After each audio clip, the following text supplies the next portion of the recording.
الحمد للہ رب العالمین والصلاة والسلام على رسوله الكريم وعلى آله وأصحابه أجمعين وعلى كل من تبعهم بإحسان إلى يوم الدين. أما بعد، اللہ تبارک و تعالی نے اپنے فضل و کرم سے آج ہمیں اس اجتماع کے موقع پر خوشیاں ہی خوشیاں عطا فرمائیں. اپنے پرانے ساتھیوں سے ملاقات بذات خود ایک بڑا پرمسرت موقع ہے، اور جس نظم و ضبط کے ساتھ اور جس محبت اور خلوص کے ساتھ یہ ساتھی جمع ہوئے، اس پر میں سب سے پہلے تو اللہ تبارک و تعالیٰ کا شکر ادا کرتا ہوں، اور پھر آپ سب حضرات کا کہ آپ دور دور سے سفر کی مالی اور جسمانی مشقت اٹھا کر یہاں اپنے مادر علمی میں جمع ہوئے. اللہ تبارک و تعالیٰ آپ کو اس کی بہترین جزا عطا فرمائے. آپ سب حضرات دارالعلوم کے سفیر ہیں. دارالعلوم کے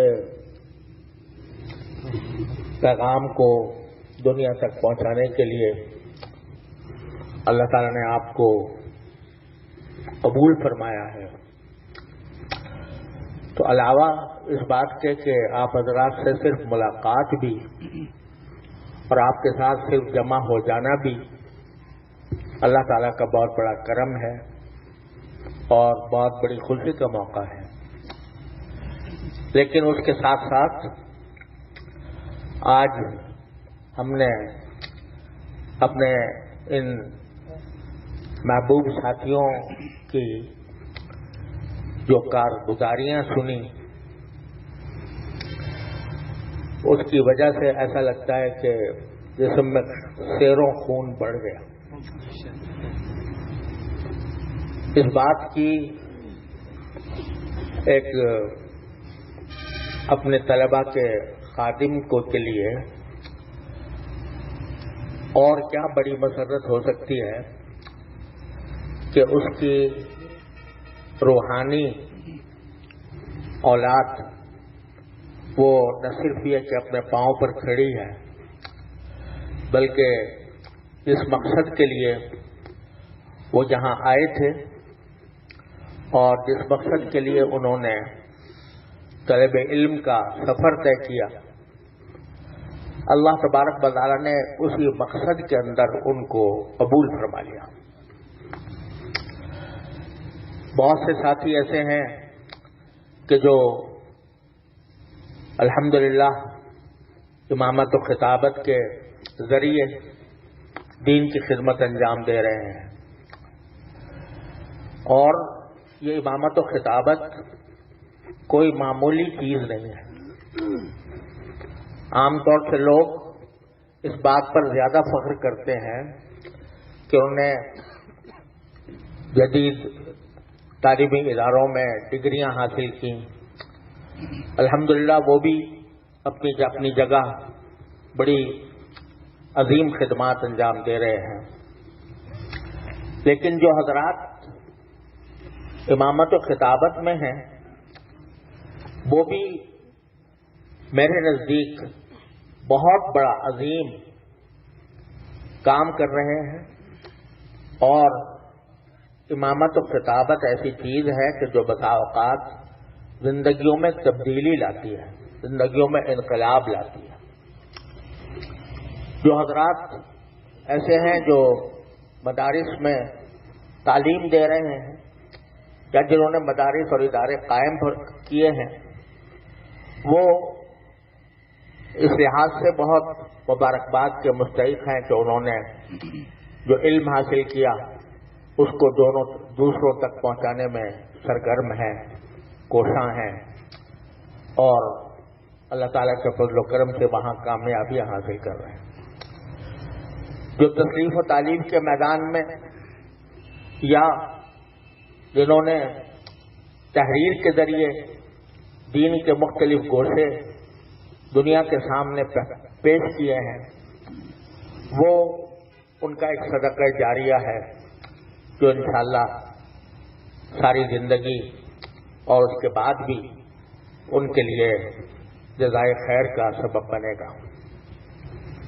جو حضرات یونیورسٹیوں میں تعلیم دے رہے ہیں وہ ان کے پاس ایک ایسی نسل ہے کہ جس کو یونیورسٹی کے دوسرے ماحول نے دین سے دور کیا ہوا ہے، اور وہ دین کے بنیادی احکام تک سے بسا اوقات نابلد ہوتے ہیں۔ تو وہاں رہ کر ایک نامساعد ماحول میں رہ کر دین کی بات پہنچانا اور ان لوگوں کو دین کے قریب لانا اور ان کی زندگیوں میں تبدیلیاں لانے کی کوشش کرنا، یہ ایک عظیم خدمت ہے جو ان ساتھیوں سے اللہ تبارک و تعالیٰ لے رہا ہے۔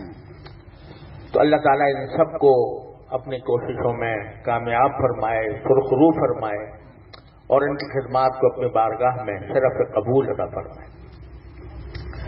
اس موقع پر اصل جو ہمیں دلچسپی تھی وہ تو اس بات سے تھی کہ ہم آپ حضرات کی کارگزاری سے باخبر ہوں، ہمیں پتہ چلے کہ ماشاءاللہ ہمارے ساتھی کہاں کہاں کس کس میدان میں اپنی خدمات انجام دے رہے ہیں، اور جو تفصیل ہم نے سنی الحمدللہ اس سے ہمیں خوشی کا کوئی ٹھکانہ نہیں ہے، بہت زیادہ مسرت ہے، اور تہ دل سے ان سب کو مبارکباد پیش کرتا ہوں۔ اللہ تعالیٰ ان کی کوششوں کو برابر فرمائے۔ اس موقع پر آپ حضرات نے چونکہ یہ فرمائش کی ہے کہ کچھ گزارشات بھی آپ کی خدمت میں پیش کروں، تو آپ خود علماء ہیں ماشاءاللہ، اب تو آپ تدریس کے اور وعظ کے اور تعلیم کے منصب پر فائز ہیں، تو میں تو ایک چھوٹا سا طالب علم ہوں، تو آپ حضرات کو کیا نصیحت کروں۔ آپ خود ماشاءاللہ صاحب علم بھی ہیں، اور دین کی خدمت کی وجہ سے اللہ تبارک و تعالیٰ نے آپ کو ایک بڑا مقام عطا فرمایا ہے، لیکن تذکیر کے طور پر خود اپنے آپ کو بھی مخاطب کر کے اور اپنے واسطے سے آپ حضرات سے خطاب کرتے ہوئے میں اس بات کو یاد دلانا چاہتا ہوں کہ دین کی جو بھی خدمت ہو یا دین کا جو بھی کام ہو، اس میں سب سے بنیادی اہمیت اخلاص کو حاصل ہے کہ جو آدمی کام کرے وہ خالصتاً اللہ جل جلالہ کی رضا کے خاطر کرے۔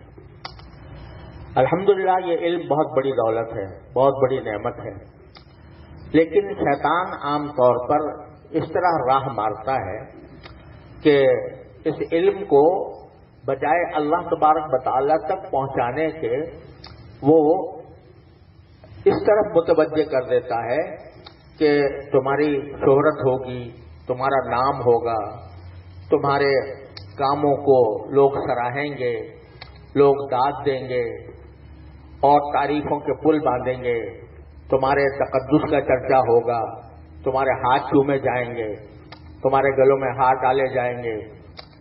یہ خیالات ہم جیسے ناپختہ لوگوں کے دل میں پیدا کر دیتا ہے، اور اس کا نتیجہ یہ ہوتا ہے کہ آدمی کے کام میں برکت نہیں ہوتی۔ برکت اسی وقت ہوتی ہے جب کہ، اور اللہ تعالیٰ سے قبول بھی وہی ہوتا ہے کہ جب آدمی جو کام کرے وہ خالصتاً لوجہ اللہ کرے۔ آج کی دنیا میں ایک بڑا فتنہ ارضاء عوام ہو گیا ہے. یعنی عوام کی خوشنودی کو مد نظر رکھ کر کام کرنا تاکہ عوام خوش ہوں اور وہ تعریف کریں، داد دیں. یہ ایک بہت بڑا عظیم فتنہ ہے. در حقیقت ہمیں عام لوگوں کی، عوام کی تعریف کی فکر نہ کرنی چاہیے. ہمیں تو اس بات کی فکر چاہیے کہ اللہ تبارک و تعالی ہم سے راضی ہو. جو کام بھی ہم کریں وہ اللہ جل جلالہ کی رضا کی خاطر کریں. وہی کام اللہ تبارک و تعالی کے ہاں مقبول بھی ہوتا ہے. انما یتقبل اللہ من المتقین. اللہ تعالیٰ اعمال کو، انہی لوگوں کے اعمال کو قبول فرماتے ہیں کہ جو تقوی کے ساتھ وہ عمل انجام دے رہے ہوں. اور تقوی کے معنی یہ ہے کہ اللہ جل جلالہ کا دھیان انسان کے دل میں پیوست ہو کہ مجھے اللہ تعالیٰ دیکھ رہا ہے اور مجھے اس کے سامنے جواب دینا ہے. ہم لوگ، انہوں نے بڑا اچھا شعر پڑھا ابھی ڈاکٹر بہت سلمہ نے کہ زندگی ایک تھوڑی سی زندگی ہے لیکن خواہشوں کا ایک انبار ہے جو ہم لیے بیٹھے ہیں کہ ہمیں یہ مل جائے وہ مل جائے. تو یہ ایسا ہی ہے جیسا کہ ساحل پر آدمی کوئی گھر بنائے جہاں سے ہر وقت یہ اندیشہ ہو کہ پانی آ کر اس کے گھر کو بہا لے جائے گا. تو ہم اللہ تبارک و تعالی ہم سب کو اس بات کی توفیق عطا فرمایا کہ جو کام کریں وہ خالصتاً اللہ جل جلالہ کی رضا جوئی کے لیے کریں. اور اس رضا جوئی کے لیے جو ہمارے بزرگوں نے جو ہمیں پڑھایا اور سکھایا، اللہ تعالی ہمیں اس پر عمل کرنے کی توفیق عطا فرمائے کہ اس اخلاص کے لیے ایک اہم چیز ہے رجوع اللہ. کہ آپ بندہ اپنے ہر کام میں اللہ جل جلالہ سے رجوع کرنے کی عادت ڈالے.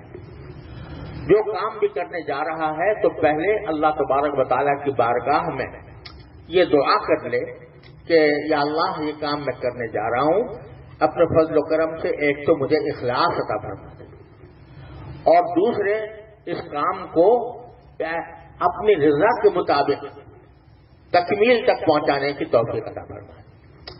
یہ دعا ہمارے ہر نقل و حرکت میں، ہر نشست و برخاست میں، ہر عمل میں، ہر کام میں ہماری یہ دعا اللہ تبارک و تعالیٰ کی بارگاہ میں پہنچتی رہے.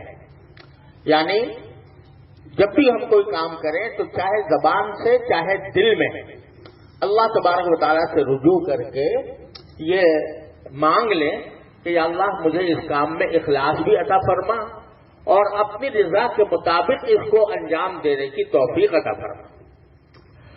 یہ رجوع اللہ یہ ایک ایسی چیز ہے کہ جو انسان کے کاموں میں ایک تو وہ کاموں میں برکت پیدا کرتی ہے اور دوسری طرف اس کا ہر عمل اللہ تبارک و تعالیٰ کی بارگاہ میں قبول ہوتا ہے، چاہے چھوٹا ہی سا عمل کیوں نہ ہو. آپ حضرات سب جانتے ہیں کہ کبھی بعض اوقات اللہ تبارک و تعالیٰ نے اس شخص کو بخش دیا کہ جس نے راستے سے کانٹا ہٹا دیا تھا، اس شخص کو بخش دیا کہ جس نے کتے کو پانی پلا دیا تھا. یہ ساری باتیں آپ سب جانتے ہیں. تو جو اخلاص کے ساتھ جو عمل ہوتا ہے اس میں وہ اللہ تبارک و تعالیٰ کے ہاں قبول ہوتا ہے. اللہ تعالیٰ اس کے فوائد بھی پیدا فرماتے ہیں، دنیا میں ہو یا آخرت میں اس کے فوائد ضرور ملتے ہیں. میں نے اپنے شیخ حضرت عارفی قدس اللہ تعالیٰ سرہ سے یہ واقعہ سنا، کس کتاب میں تو نہیں دیکھا، اپنے شیخ سے سنا اور انہوں نے غالباً حضرت کی عمر تھالوی رحمۃ اللہ علیہ سے سنا ہوگا کہ ایک بزرگ تھے اور بڑے زبردست عالم تھے، محدث تھے،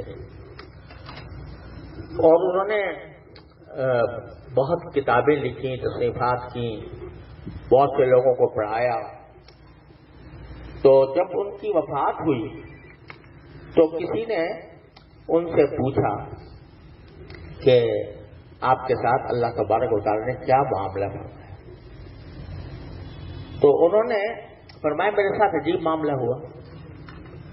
وہ یہ کہ میں سمجھ رہا تھا کہ میں نے جو کچھ خدمات انجام دی ہیں تو اللہ تبارک و تعالیٰ اپنے فضل و کرم سے ان کے اوپر رحمت فرمائیں گے اور ان کی بنا پر مجھے کوئی مغفرت فرمائیں گے، مجھے میری ان خدمات کو قبول فرمائیں گے. تو لیکن جب اللہ تبارک و تعالیٰ کے سامنے حاضری ہوئی تو انہوں نے اللہ تبارک و تعالیٰ نے فرمایا بھائی تمہارا ہمیں ایک کام بہت پسند آیا، وہ ہماری خالص ہماری رضا کے لیے تھا، اس کی وجہ سے ہم تمہیں بخش دیتے ہیں. اور وہ کام یہ بتایا کہ ایک مرتبہ تم کوئی تصنیف کر رہے تھے، کتاب لکھ رہے تھے، اور پھر پچھلے زمانوں کے اندر آپ جانتے ہیں کہ لکھنے کے لیے لکڑی کے قلم ہوا کرتے تھے اور ساتھ دوات ہوتی تھی. دوات میں قلم کو ڈبویا اور کچھ لکھا، پھر تھوڑی دیر میں وہ سیاہی خشک ہو جاتی تھی تو پھر دوبارہ ڈال. پھر وہ جو قلم لکڑی کا ہوتا تھا وہ کچھ عرصے استعمال کرنے کے بعد اس کو دوبارہ تراشنے کی ضرورت ہو جاتی تھی. اس کو اردو میں قط لگانا کہتے تھے، قط لگانا یعنی قلم پر قط لگا دیتے تھے تاکہ وہ ایسا ہو جائے کہ لکھنے کے قابل ہو جائے. تو ایک مرتبہ ایسا ہوا کہ تم نے قط رکھا اور قلم جو ہے وہ دوات پہ ڈبویا، اور ڈبویا تو اس کے جو قط تھا اس میں جو سوراخ تھا اس میں روشنائی جمع ہو گئی. تو ایک مکھی آئی اور اس مکھی نے آ کر اس کو چوسنا شروع کر دیا. تو تم نے اپنا قلم روک لیا یہ سوچ کر کہ مکھی پیاسی ہے تو اس کو میں اللہ کی مخلوق ہے تو اللہ کی رضا کے خاطر میں اس کو تھوڑی دیر پینے دوں. تم نے اپنا قلم روکا، تصنیف چھوڑی اور مکھی کو وہ پلا دیا. تمہارا یہ عمل خالصتاً میری رضا کے لیے تھا، اس میں کوئی اور صاحبہ موجود نہیں تھا. تو اس عمل کو ہم نے ایسا قبول کیا کہ تمہاری مغفرت کر. تو بعض اوقات چھوٹا عمل ہوتا ہے لیکن اللہ تبارک و تعالیٰ کی رضا کے خاطر اخلاص کے ساتھ ہوتا ہے تو اللہ تبارک و تعالیٰ اس کو قبول فرما لیتے ہیں. ہم سب کو، میں یہ پہلے اپنے آپ سے خطاب کر رہا ہوں اور آپ کے واسطے سے، اپنے واسطے سے آپ حضرات کو، کہ اللہ تعالیٰ ہمارے ہر کام میں اخلاص عطا فرمائے کہ ہمارے پیش نظر سوائے اللہ تبارک و تعالیٰ کی رضا کے کوئی مفاد نہ ہو، کہ جس میں خاص طور پر عوام کو خوش کرنے کی کوشش، عوام کی تعریف حاصل کرنے کی کوشش، یہ ہمارے دلوں میں نہ ہو اور خالصتاً اللہ تبارک و تعالیٰ کی رضا کے لیے کام کریں. اور اس کے لیے جیسے میں نے عرض کیا کہ رجوع الی اللہ کی کثرت، کہ ہر وقت ہر لمحے اپنے ہر کام میں اللہ تبارک و تعالیٰ سے مدد مانگنا، اللہ تبارک و تعالیٰ سے ہدایت مانگنا، مانگتے رہنا، دل ہر وقت اس کام میں لگا رہے. حضرت محمد پانا شبری صاحب تھانوی قدس اللہ تعالیٰ سرہ فرماتے ہیں کہ جب کوئی شخص میرے پاس آتا ہے اور کوئی سوال کرنا چاہتا ہے، کچھ پوچھنا چاہتا ہے، تو الحمدللہ کبھی تخلف نہیں ہوتا کہ میں تھوڑی دیر کے لیے اپنے دل میں اللہ تبارک و تعالیٰ کی بارگاہ میں یاد کرتا ہوں، یا اللہ پتہ نہیں یہ کیا سوال کر لے گا اور پتہ نہیں میں اس کا جواب دے سکوں گا یا نہیں دے سکوں گا. تو اللہ اپنی رحمت سے صحیح جواب میرے دل میں ڈال دیں. ہر سوال پر، ہر شخص کے قریب آنے پر میں یہ کام کرتا ہوں، الحمدللہ کبھی تخلف نہیں ہوتا. تو دل میں بندے کا رابطہ اللہ تبارک و تعالیٰ کے ساتھ قائم رہتا ہے اور اس سے تعلق میں اللہ بڑھتا ہے اور پھر انسان کے کاموں میں برکت ہوتی ہے. تو اپنے ہر کام کے شروع میں حضرت حکیم الامت قدس اللہ تعالیٰ سرہ کی کا جو ارشاد ہے، اسی طرح میں نے دیکھا حضرت امام شافعی رحمۃ اللہ علیہ کے بارے میں لکھا ہے کہ جب حضرت امام شافعی رحمۃ اللہ علیہ سے کوئی سوال کرتا تھا، استفتاء کرتا تھا، تو تھوڑی دیر وقفہ کرتے تھے جواب دینے میں ہمیشہ. تو کسی نے ان سے پوچھا کہ حضرت جب بھی آپ سے کوئی سوال کیا جاتا ہے تو آپ فوراً جواب نہیں دیتے، تھوڑی دیر وقفہ کر کے بولتے ہیں، کیا وجہ ہے؟ تو حضرت امام شافعی رحمۃ اللہ نے فرمایا کہ اس وقفے میں میں اپنے آپ کو جنت اور جہنم پر پیش کرتا ہوں. اس وقفے میں میں اپنے آپ کو جنت اور جہنم پر پیش کرتا ہوں کہ جو تو جواب دینے والا ہے تجھے جنت میں لے جائے گا یا جہنم میں لے جائے گا. یہ ہے رجوع اللہ کہ ہر دم ہر لمحے بندے کا رابطہ اللہ تبارک و تعالیٰ سے جڑا رہے اور اپنے ہر کام سے پہلے وہ اللہ تبارک و تعالیٰ سے رجوع کرے اور کہے کہ یا اللہ مجھے صحیح طریقے سے اپنی رضا کے مطابق کام کرنے کی توفیق عطا فرمائیے. نبی کریم سرورت عالم صلی اللہ علیہ وسلم نے جو دعائیں ہمیں تلقین فرمائی ان میں ایک اہم دعا آپ سب جانتے ہیں پڑھی ہوگی کہ اللہم الہمنی رشدی وعظم لی علی ارشد امری. اللہم الہمنی رشدی، یا اللہ میرے قلب کے اوپر جو ہدایت کا راستہ ہے اس کا الہام فرما. اللہ تبارک و تعالیٰ کے سوا کوئی الہام نہیں کر سکتا صحیح راستے کا. اللہم الہمنی رشدی وعظم لی علی ارشد امری. اللہم اہدنی وسددنی. یہ کون دعا مانگ رہا ہے جن کے بارے میں سرٹیفکیٹ دے دیا اللہ تبارک و تعالیٰ نے کہ سراج منیرا داعی اللہ باذنہ وسراج منیرا، جس کو اتنے عظیم خطابات سے نواز دیا، وہ بھی اپنے ہر کام کے اندر کہہ رہا ہے کہ اللہم الہمنی رشدی وعظم لی علی ارشد امری. وہ بھی مانگ رہا ہے اللہم اہدنی وسددنی. تو اللہ تبارک و تعالی سے ہدایت طلب کرنا اور اپنے آپ کو سیدھا رکھنے کی دعا کرنا اور اس بات کی دعا کرنا کہ یا اللہ میرے دل میں صحیح بات ڈال دیجئے، صحیح کام ڈال دیجئے، یہ ایسا نسخہ ہے جو انشاءاللہ جنت تک لے جانے والا ہے. یہ ایسا نسخہ ہے کہ اس کے ذریعے جو کام بھی ہم کر رہے ہوں، جس میدان میں بھی کام کر رہے ہوں، دین کی کوئی خدمت انجام دے رہے ہوں، تعلیم کر رہے ہوں، وعظ کہہ رہے ہوں، تحریر و تصنیف کر رہے ہوں، تو اس پہ آدمی یہ رجوع کرے اللہ تبارک و تعالیٰ. یہ رجوع کرتا ہی رہے کرتا ہی رہے کرتا ہی رہے. جتنا کرے گا اتنا ہی اللہ تبارک و تعالیٰ کی طرف سے انشاءاللہ وہ عمل مقبول ہوگا. میں آپ کو اپنا ایک واقعہ ذکر کرتا ہوں. جس زمانے میں تکملہ فتح الملہم لکھ رہا تھا تو میں نے 2 گھنٹے اپنے مخصوص کیے ہوئے تھے اس کی تعلیف کے لیے اور کتب خانے میں بیٹھ کر کرتا تھا، لکھتا تھا. اب اس میں کتابیں پڑھی، ادھر دیکھا ادھر دیکھا اور وہ جو مضمون چل رہا ہے، جو بحث چل رہی ہے، اس کا مواد اکٹھا کیا. مواد اکٹھا کرنے کے بعد ذہن کچھ بنایا کہ کس طرح کیا لکھنا ہے، کس طرح لکھنا ہے. اتنے میں کوئی صاحب آ گیا، السلام علیکم. آ کر انہوں نے مصافحہ کر لیا اور مصافحہ کر کے پھر اپنی کچھ بات چھیڑ دی. تو ابھی ان سے فارغ ہوئے تھے کہ پھر ذرا ذہن بنایا تو پھر دوسرے صاحب آ گئے. وہ انہوں نے ہاتھ کو سلام کر کے اور اپنی بات چھیڑ دی. تو بڑی تنگی ہوتی تھی طبیعت میں کہ یہ وقت برباد کر رہے ہیں میرا، اور میں تو ایک دین کے کام میں لگا ہوا ہوں، حدیث کی خدمت کر رہا ہوں، اور یہ لوگ آ کے پریشان کر. تو میں نے اپنے شیخ حضرت عارفی قدس اللہ تعالیٰ سرہ سے عرض کیا کہ حضرت مجھے یہ بڑا مسئلہ پیش آتا ہے.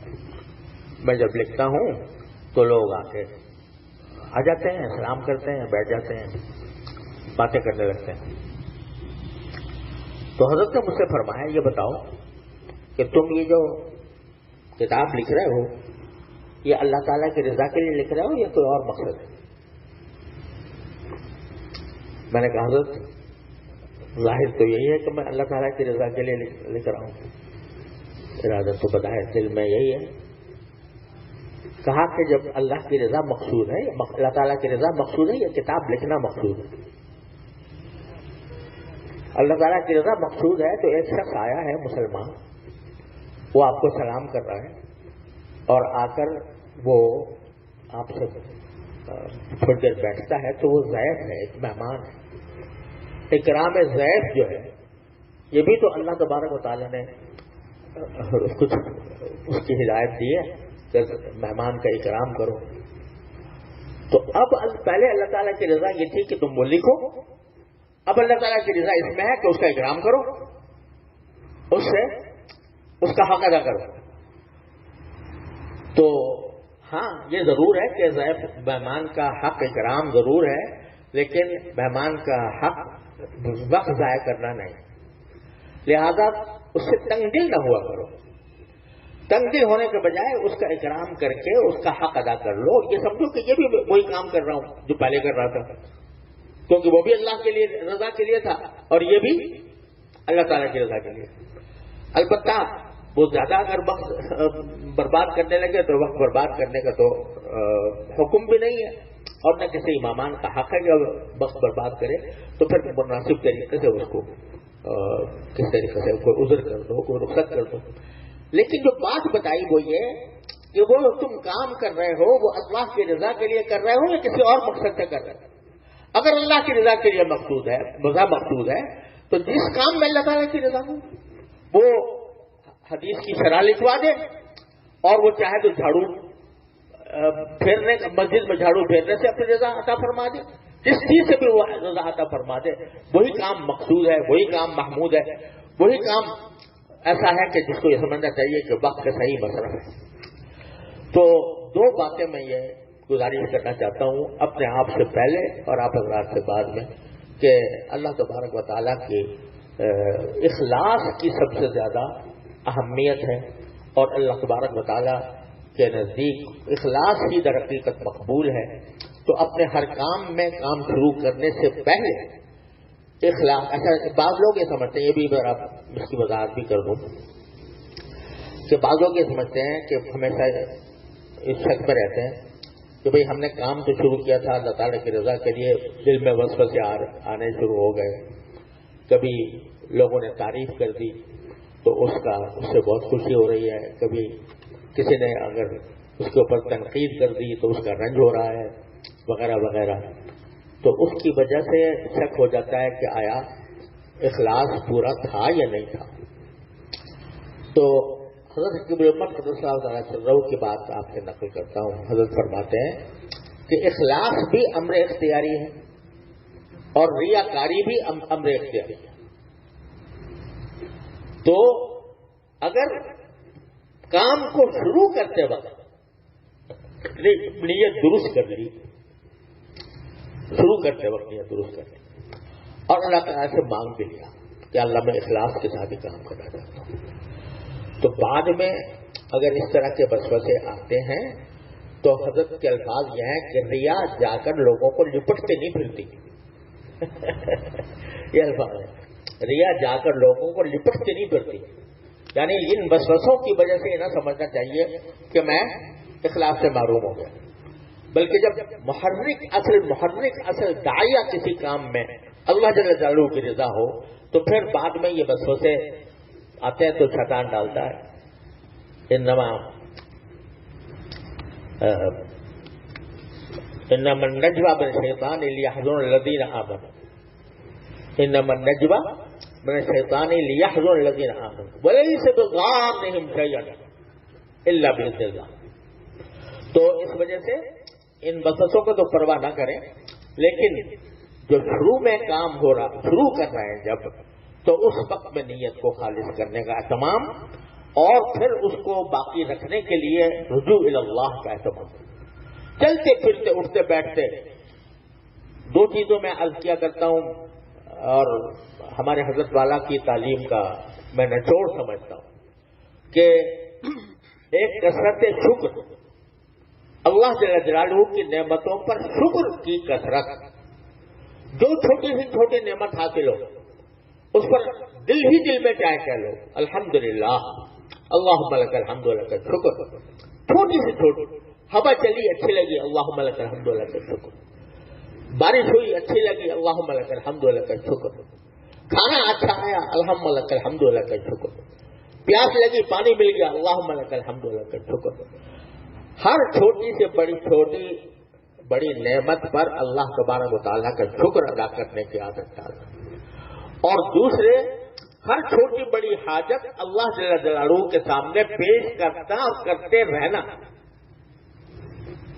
فرمایا کہ جوتوں کا تسمہ ٹوٹ جائے تو بھی تم اللہ تعالیٰ سے مانگو. تو یہ چھوٹی چھوٹی باتیں جو ہمارے حاجتیں ہماری پیش آتی رہتی ہیں ان میں اللہ تعالیٰ سے رجوع کر کے مانگنا. تو یہ رجوع اللہ جو ہے ایک ایسا نسخہ ایک خیر ہے کہ جو انسان میں اخلاص بھی پیدا کرتا ہے, اس کے کاموں میں برکت بھی عطا کرتا ہے, اس سے اللہ تعالیٰ کی رضا بھی حاصل ہوتی ہے, اس کے کاموں میں تاثیر بھی پیدا ہوتی ہے. تو یہ چیزیں ہیں جو ہمیں جس کی ہر وقت نگہداشت کرنے کی ضرورت ہے.